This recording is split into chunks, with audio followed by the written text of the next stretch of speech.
All right, welcome back to Quick and Dirty Marketing. Today, I want to do a video and share with you something that I guarantee you, it's hard to say that, but I guarantee you, if you listen to this video and you apply what I am about to talk about to your marketing, you will get results, new results, better results. So stick with me and we're going to unpack this whole approach. It's going to change the way you feel, and it's going to change what you do.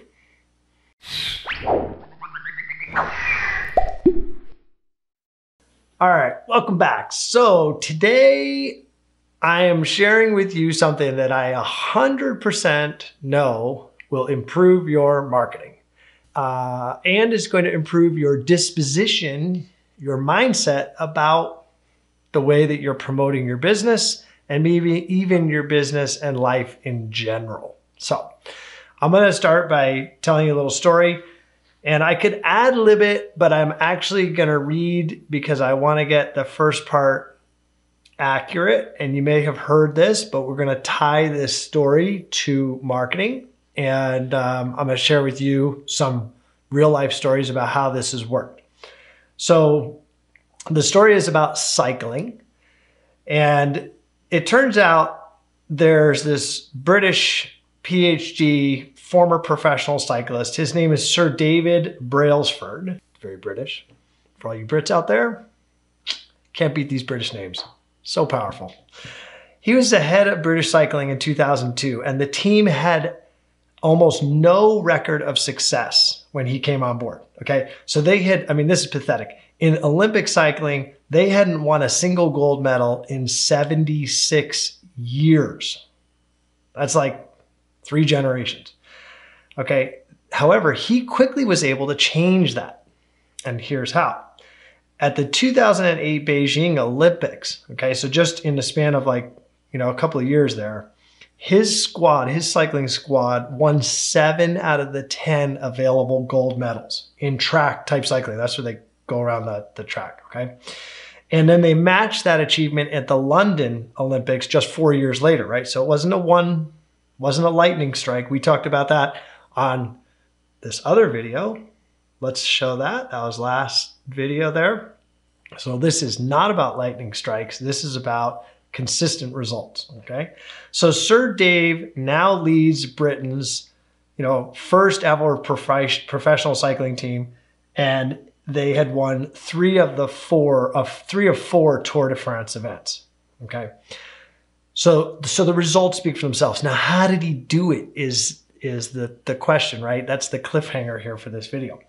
Well, this guy is actually an MBA and a cyclist, and he was really interested in the theory of marginal gains, right? So this is something that actually comes from Japan, as known, and don't beat me up in the comments here if I crucify this, but the way I read it is it's Kaizen, okay? And it's a Japanese word meaning roughly continuous improvement, okay? So, and more specifically applied to business, it means continuous improvement involving everyone, managers and workers alike. Okay, so you'll see I'm going to tie that to our marketing efforts. But I want to continue with Sir Dave for a second here, okay? So Sir Dave was interested and studied marginal gains and the theory of Kaizen. He applied Kaizen and this notion that incremental improvements across all of the elements that went into being a competitive cyclist, if they could just lift everything 1%, that the cumulative, the additive value of all of these improvements would result in dramatic improvement for the team. And guess what? He was right. And I already told you that part, because he went out to clean up on the Tour de France and clean up at the Olympics and basically change the entire sport of cycling.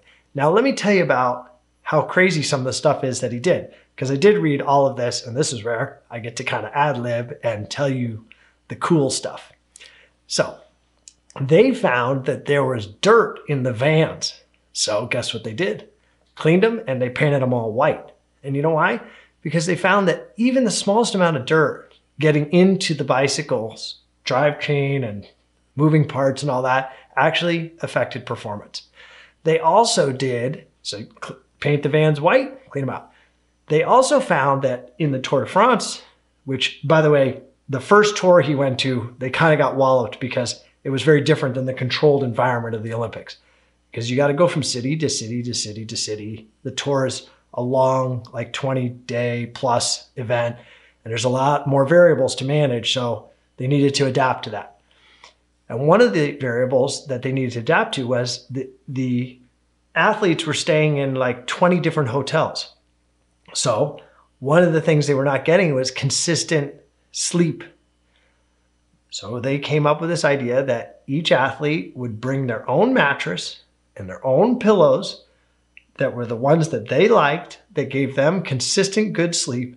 And all of that was going to get put into a van and brought to every single hotel during the entire race. So that meant that the sleep issue, again, was improved across the entire race by some fractional amount, right? They were sleeping on their own pillows, their own beds. The vans were painted white. And all of these little incremental improvements were made. And of course, then they went on to win. So let's tie that to marketing. And this ties back to the lightning strike conversation, right? If you look, and this is where many local businesses fail, that and it's not a criticism of you or anyone or me. It's a criticism of kind of our environment and what's being sold to us and the perceptions that we have. That's what's hurting us. It's not necessarily something that's internal. So we think as business owners oftentimes that we need to do an ad campaign, a marketing campaign, a one thing, a this thing, a that thing. And when we do that, we're like, we're marketing. We're promoting our business. And when that one thing doesn't work or bring us dramatic returns and improvements, then we get frustrated and we retract and we label that a failure. So a great example of that I see time and time again with our clients is email marketing. Clients hate writing emails. I mean, I don't know. Some people love it. Writers love it maybe. I don't mind it. And I definitely, grunt and get into it, and I can get my head where I'm going to do it, and it's fine. But there are, we work with tons of people that are just like, I don't want to write anything. Okay. And so they might have tried it in the past and felt like it was a waste of time, or they can't get the subject lines right and all that stuff. But email marketing is a really important part of being present with your clients and prospects and leads. And it's still one of the most powerful, if not the most powerful way to connect with potential customers. So if you do an email and it doesn't give you any sales or whatever, and then you just label that entire thing as shit, then you've basically abandoned this principle, which is proven to be successful, not just here in athletics, this is where it started, but also this has been applied to business and corporate behavior and all sorts of stuff. And there's some cool things in here too that I want to talk about that have to do with team and culture. But the point being is that it's not that one thing, and there's no reason to quit that one thing. The approach was wrong. When you go to market your business, I don't want you to think one thing. I want you to think pillars of strength, right? And so, or like a stool, right? That's the other way to express this. Is like a stool needs to have at least 3 legs, otherwise it falls over. So your business needs to have 3 legs, which means that you can play this 1% game. If you have 3 or 4 or 5 things going, so you're putting out a blog, you're got some pay-per-click ads or some paid advertising, you have some emails that are going out every week or every 3 or 5 days or something, right? And you have a great website with some sales pages, right? And you're posting on social media. So you got like 4 or 5 or 3 or 5 things. That's great. Now, is any one of those going to be the thing that makes your business go boom? Maybe, but probably not. But you know what will make your business go boom? Getting a little better at each one of them, right? So this is that 1% approach. This is Kaizen. It's continuous improvement in many areas.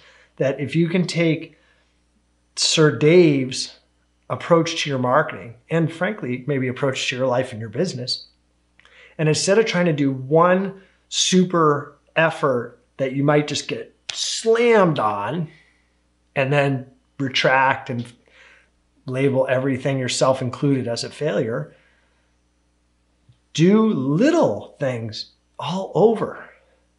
Push a little bit here, a little bit here, a little bit here, a little bit here. And there's two things that are going to happen for you on that.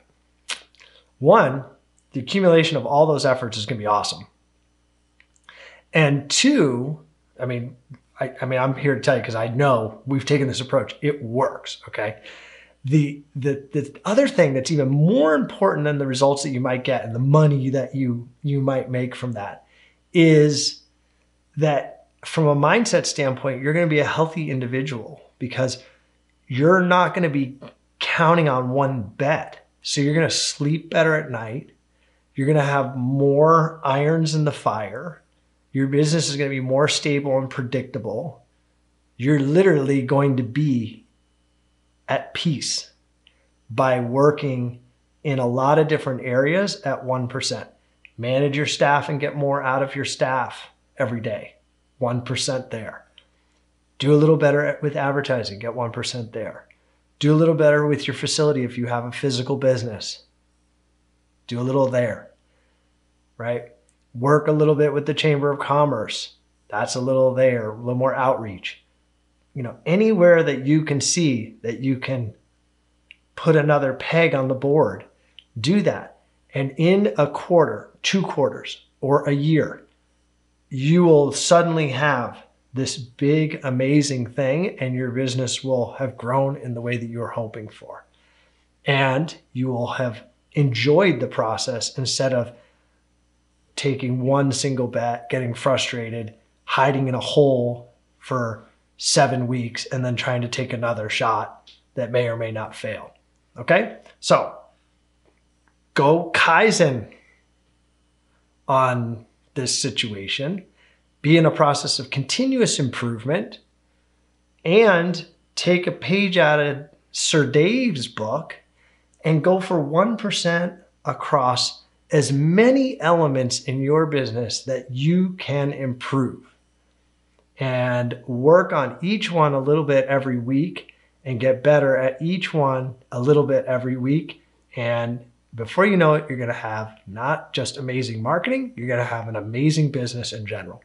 So I would love to have you like this video if this inspired you and gave you a new perspective on how to approach marketing and maybe business in general. And of course, I'd love to have you as a subscriber. And I certainly want you to stick with me because on the next one, we're going to take this and go a little deeper and how it really can be spread across specifically some things that we work on in internet marketing. So I look forward to seeing you then.